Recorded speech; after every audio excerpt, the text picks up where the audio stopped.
urakeneye kunywa ku mazi, urakeneye kunywa ku mazi y'iriba ryawe, urakeneye kunywa ku mazi y'iriba ryawe wewe ubwawe wifukuriye. Hari igihe abantu dushaka ko tunywa ku mazi y'abandi, tubesheho n'amasengesho y'abandi, tubesheho no kugaburirwa n'abandi, ariko twebwe ubwacu wapi? Ariko rino jambo ndakuzaniye nawe ubwawe.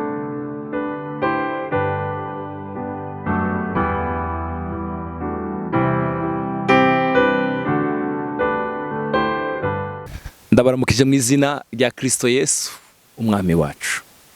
Reka dusenge. Uhoraho Mana yacu, kaze mu kino kiganiro. Mpemu wawe mwiza agaragare hano hantu.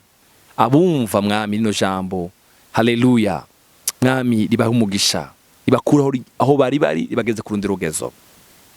Urakoze kuganiriza imitima yacu mu izina rya Yesu umwami wacu, amen.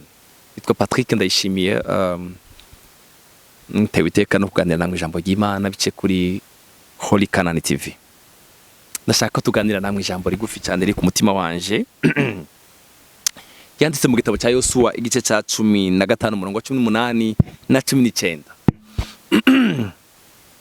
Turavugana namwe hejuru y'amariba yo haruguru nayo hepfo.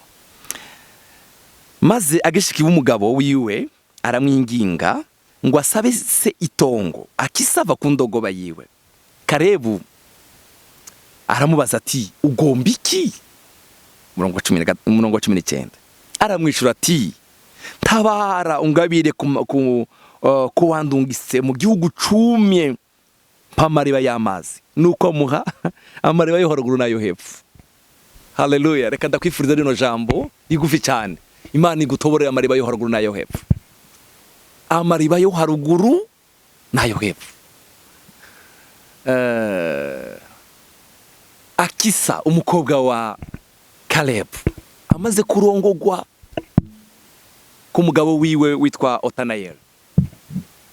Ashitse umugabo aho bari batuye hari nko mu butayu, umugabo we mu zindi version ziravuga ngo umugabo we aramubwira genda uje gusa papa wawe, genda winginge papa wawe, genda umuhenda hende aguhe handi, aguhe kwitongo. Karebu yari umutware.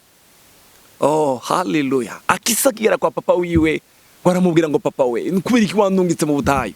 Ubutayu ni bubi kweli, ubutayu ni bubi. Haleluya. Karebu ngo abwira umukobwa wiwe Akisa, aramubwira ngo Akisa we ndaguhaye amariba yo haruguru nayo hepfo, nuzoza uduga uvome, nuzoza umanuka uvome. Reka ndakwifurize naje rino jambo, Imana igutoborera amariba yo haruguru nayo hepfo. Amariba yawe yo mu buryo bw'imwemu Imana isubiri yatobore. Amariba yawe yo mu buryo bw'umubiri, amafinanse yawe mu byukuri Imana igutoborera amariba yawe mashasha.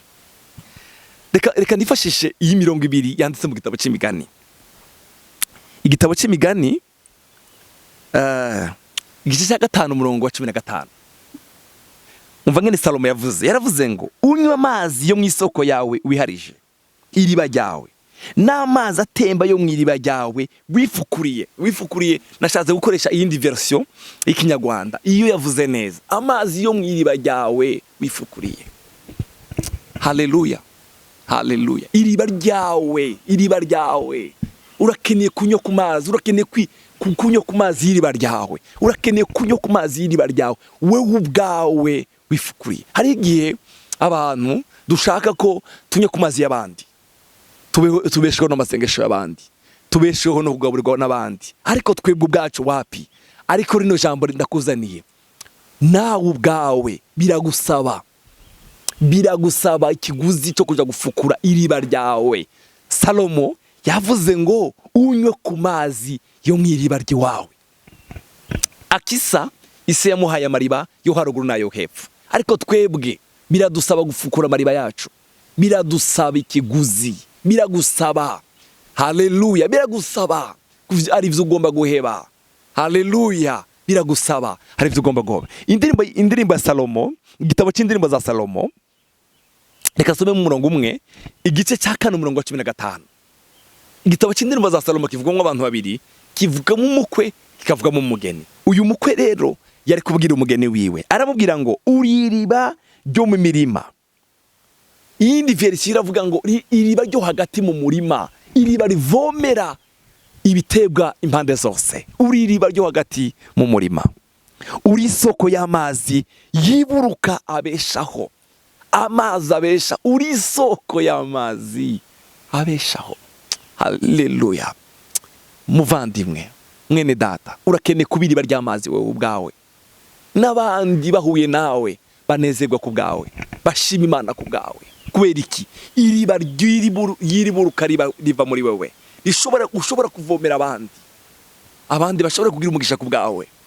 Nuhura n'umuntu arushe ataha anezerewe kubera ko mwahuye. Nuhura umuntu ababaye ataha aguwe neza kubera iki? Kubera mwahuye.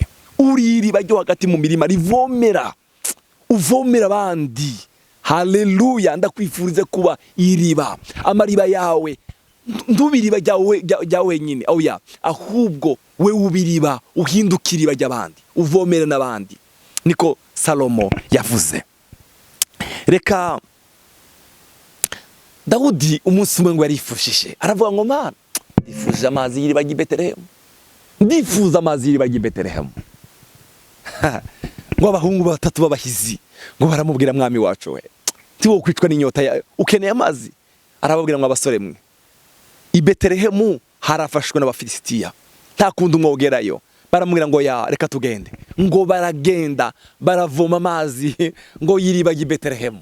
Haleluya. Ngo bashikanye amazi, Dawudi aravuga ngo aya mazi sinshobora kuyanywa, ngo aza kuyatambira Imana. Aramubwira ngo Mana, aya mazi sinshobora kuyanywa, ngo yashikanira Imana.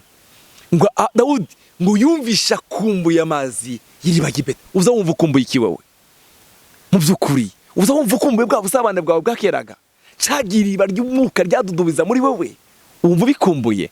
Ndakwifuza gukumbura bya bihe kandi wabamwo bya kera, bya bihe by'ubusabane bwawe n'Imana. Haleluya. Dawudi aravuga ngo nkumbuye amazi y'iriba ry'i Betelehemu. Haleluya.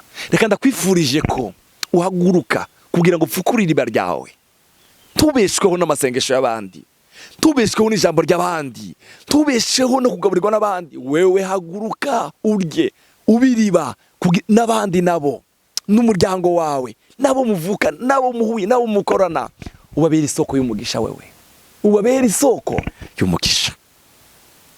Reka mvuge umugwi muto w'abantu baza bazimya amariba. Igice mu gitabo cy'Itangiriro 26 umurongo wa 18, Isaka afurura amariba ya se. Haleluya. Amaze kuyafurura, abungeri b'igerari baraza kuyasiba. Turafise abungeri b'igerari tugendana batakwifuriza gutera imbere. Urasibura iriba bakarisiba. Imana ikurinda abungeri b'igerari, n'abantu babi n'abagizi ba nabi. Isaka yariyimba amariba kandi yari ayase, bariya bayasiba yari ayiwabo. Agasibura amariba, bakaza bakayasiba. Ntacika intege, akunguruza. Yavuye kuri Eseki arunguruza, bamusanga kuri Sitina barayasiba, arunguruza. Haleluya. Ageze kuri Rehoboti basubira inyuma, barababwira ngo oya, uyu muntu araturuta. Kubera iki? Yarashishikaye kugeza ageze kuri Rehoboti, aravuga ngo haleluya, uhoraho adushize ahiyaguye, uhoraho adushize ahiyaguye. Hari abantu mu buzima bafise umwuka w'ubungeri b'igerari, batigera bakwifuriza iciza, batigera bakwifuriza ko ogera intambuko, ari mu buryo bw'imwemu. Ugira ngo usenge, reka uzosenga nejo, reka usome Bibiliya, ngo reka tuvugane. Umva, abungeri b'igerari batuzungurutse. Imana ikuneshereze abungeri b'igerari, n'abanyeshari, n'abantu bakatukwifuriza iciza. Imana bakuneshereze utambuka ugere kuri Rehoboti, kwiriba rya Rehoboti. Imana igutuze kuri iriba rya Rehoboti. Haleluya. Akisa yageze, Imana isemuhaye amariba yo haruguru nayo hepfo. Nawe ndakwifurije ngo ushishikare gufurura amariba yawe, ushishikare. Abungeri b'igerari nibaza, ubagwanyisha iki? Amavi yawe n'ijambo ry'Imana, ubagwanye, ushishikare kugeza ugeze kuri Rehoboti. Umwami Yesu akugirire neza, ugere kuri Rehoboti. Abantu benshi bagarukira kuri Sitina, bagarukira kuri Eseki, naho bagarukira. Kubera iki? Abungeri b'igerari bafite misiyo yuko wewe udashobora kugera kure. Amakuru meza naya, gushishikara kwawe bizakugeza kuri Rehoboti. Umwami Yesu aguha umugisha, umwami Yesu aguha imbaraga zo gufurura amariba yawe. Ayo Satani yasivye ibitaramo byawe, ubusabane n'Imana yarasivye, usigaye ubeshwaho n'abandi. Hari abandi numvise muri iki gihe bahabanda amafaranga ngo babadugire ku misozi. Abadugire ku misozi. Ngaya mahera je simfite umwanya wo gusenga nsengera. Ngaya mahera bakudugire bazogufurura amariba yawe. Ni wowe wenyine. Ni wewe ku giti cyawe. Umwami Yesu aguha umugisha, aguhe gushishikara, aguha umwete kugeza ugeze kuri Rehoboti. Dusenge. Papa, ndaguhaye icubahiro. Umwe wese wumvije buno butumwa numugeze kuri Rehoboti yiwe. Numufundurira amariba yo haruguru nayo hepfo Mana. Amariba yo haruguru nayo hepfo. Umuha imbaraga. Haleluya. Haleluya. Abumurima abe nk'isoko yo hagati mu murima. Niko Salomo yavuze mu ndirimbo za Salomo. Ngo tume nk'isoko yo hagati mu murima ivomera imirima impande zose. Oh, haleluya. Uduhe kuvomera. Abo duhura nabo barushe baruhuke. Abo duhura nabo bagwaye bakire. Tubere abandi isoko y'amazi. Ihembura, ikiza, itabara. Urakoze mwami. Icubahiro kibicaho mu izina rya Yesu. Amen.